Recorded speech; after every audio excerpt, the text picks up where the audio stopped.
வணக்கம் நண்பர்களே. கார்த்தி ரேவதி சீரியல் சும்மா பரபரப்பாக போயிட்டு இருக்குன்னே சொல்லலாங்க. பரபரப்பான கட்டத்தில் மாயாவை மறைச்சி வச்சிருக்கிறது இந்த காளியம்மா தான் அப்படின்னு நான் தெரிஞ்சுக்கிறாங்க நம்ம ராஜா. அதிகாரிகளை மறுபடியும் காளியம்மா வீட்டில் மாயாவை தேடணும் வாங்க அப்படின்னு வரவழைச்சி நம்ம ராஜாவும் கூட போய் நம்ம மாயாவை மடக்கி பிடிச்சிறாங்கன்னே சொல்லலாம். அதோட நம்ம கார்த்தி அந்த டாக்டர் ஸ்பெஷல் டாக்டர் வசந்த வர வச்சு நம்ம ரேவதியை ஆப்ரேஷனை சக்ஸஸாக முடித்து நம்ம ரேவதி அபாய கட்டத்தை தாண்ட வச்சுறாங்க.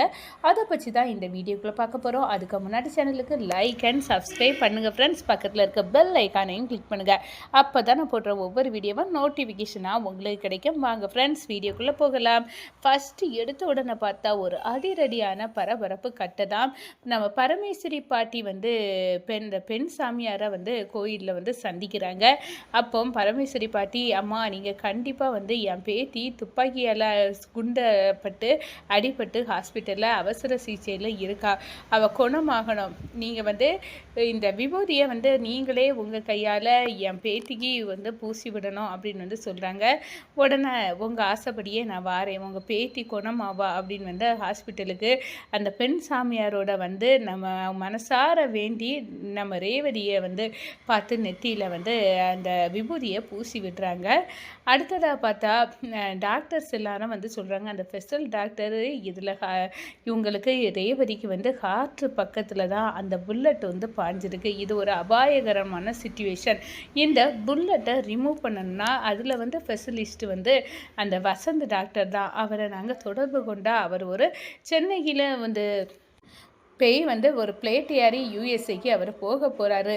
அவருக்கு அங்கே ஒரு செமினார் இருக்குது. அதனால் அவர் வரதாட்டு இல்லை. அவர் வந்தால் உங்கள் மகா உயிரை காப்பாற்றிடலாம் அப்படின்னு நம்ம சாமுண்டேஸ்வரிட்ட சொல்லனாரா. சாமுண்டேஸ்வரி, என் பொண்ணோட உயிர் எனக்கு முக்கியம், எவ்வளோ ரூபா செலவு பண்ணாலும் அவருக்கு கொடுத்தாலும் பரவாயில்ல, அவரை இங்கே வர வைக்கணும் அப்படின்னு அந்த இடத்துல சொல்கிறாங்க.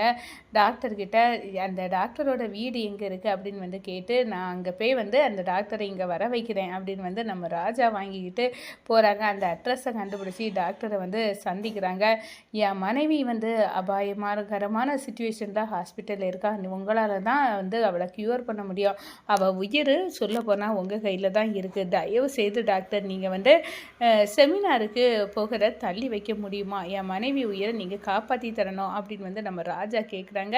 கொஞ்ச நேரம் யோசிக்கிறாங்க. ஒரு மனைவிக்கு இவ்வளோ தூரம் ஒரு கணவர் கேட்குறாருன்னா கண்டிப்பாக இவங்க ரெண்டு சேர்ந்து நிறைய நாள் வாழணும், கண்டிப்பாக நான் வாரேன் அப்படின்னு அந்த இடத்துல சொல்கிறாங்க. சார், உங்களுக்கு எவ்வளோ ரூபா வேணாலும் நான் தாரேன், எனக்கு பணம் எல்லாம் ஒரு விஷயமே இல்லை, என் மனைவியோட உயிரை காப்பாற்றணும் அவ்வளோதான் அப்படின்னு சொல்கிறாங்க. உடனே அதெல்லாம் வேண்டாம், நான் ஒரு வாரம் கழித்து இந்த செமினாரை அட்டன் பண்ணிக்கிடலாம், இப்போ நான் வாரேன் அப்படின்னு நம்ம டாக்டரை கையோடு கூட்டிகிட்டு அவசர சிகிச்சையில் ஆப்ரேஷனுக்கு ரெடி பண்ணுறாங்க. நம்ம சந்திரா பார்க்குறாங்க, ஐயோ ரேவதி அப்படியே இறந்து போவான்னு பார்த்தா இங்கே இந்த ராஜா இந்த டாக்டரை கூட்டிகிட்டு வந்துட்டாரே, இவர் வேற ஸ்பெஷலிஸ்டாக, இவர் கண்டிப்பாக காப்பாற்றிடுவாரா, இவர் பண்ணின ஆப்ரேஷன் எல்லாம் சக்ஸஸாக, இதெல்லாம் கேட்க நேரம் அப்படியே பற்றிக்கிட்டு எரியுது. இந்த சாமுண்டேஸ்வரி ஃபேமிலியையே காப்பாற்றிட்டு இருக்குது இந்த ராஜா தான். இப்போ இந்த ரேவதி இறந்துட்டானா கண்டிப்பாக ராஜா இந்த அக்கா வீட்டிலேருந்து விரட்டி விட்டுருவான்னு நினச்சேன். ஏன்னா அவள் ரேவதியே இல்லாத பிறகு இந்த மாப்பிள்ளைக்கு எங்கே என்ன வேலை. ஆனால் இப்போ போகிற போக்க பார்த்தா பிளேட் அப்படியே மாறினது கணக்காக இருக்குது. கண்டிப்பாக க்யூர் ஆயிடுவாளோ இந்த ரேவதி அப்படின்னு அந்த இடத்துல நினைக்கிறாங்க. சிவந்தாண்டி வேற கால் பண்ணிகிட்டே இருக்காங்க. சந்திரா, அவள் ரேவதி இறந்துட்டாளா என்ன அப்படின்னு கேட்குறாங்க. நானும் அப்படி தாங்க நினச்சேன். ஆனால் நம்ம திட்டத்தெல்லாம் இந்த ராஜா என்ன தவிடுபொடி தான் ஆகிட்டு இருக்கான். அவன் கண்டிப்பாக ரேவதியை இறக்க விட மாட்டான். அவள் இறக்கவும் போகிறது இல்லை, அது கன்ஃபார்ம் ஆகிட்டு.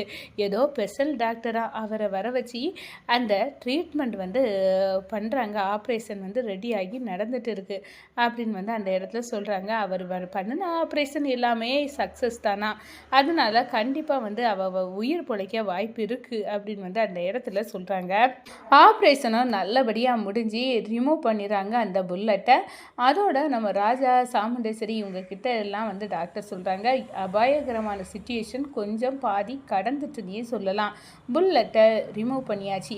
ஆனால் அவங்களுக்கு இன்னும் ஞாபகம் வரலை. ஆனால் வெயிட் பண்ணணும் அப்படின்னு வந்து அந்த இடத்துல சொல்கிறாங்க. ஆனால் பாதி வந்து கிரிட்டிக்கல் சுச்சுவேஷனை கடந்தாச்சு அப்படின்னு ஒரு நல்ல விஷயம் வந்து கிடைக்குது. நம்ம ராஜா வந்து பார்க்குறாங்க, எங்கே தான் இந்த மாயா வந்து இவளை சுட்டுட்டு எங்கே போய் ஒழிஞ்சிருக்கணும், அந்த காளியம்மா வீடு தான் இதுக்கு ஒரு சரியான அடைக்கலம்னு நினச்சி நிச்சயமாக அங்கே தான் போயிருப்பா அப்படின்னு நம்ம வந்து அந்த அதிகாரிகள்கிட்ட தொடர்பு கொண்டு பேசலாம் அப்படின்னு வந்து அந்த இடத்துல நினைக்கிறாங்க. அந்த அதிகாரிகளுக்கு கால் பண்ணுறாங்க.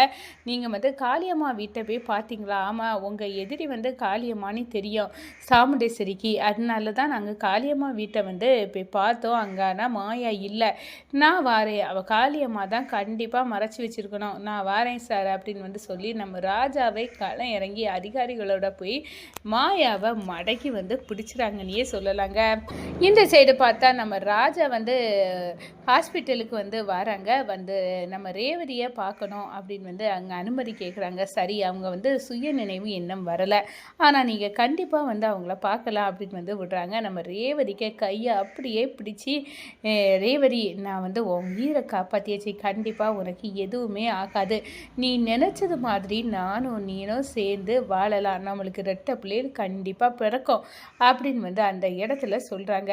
இனி நான் உனக்கு ஆசைப்படி தான் நான் இருக்க போகிறேன் அப்படின்னு வந்து சொல்லி அழுறாங்க நம்ம ராஜா.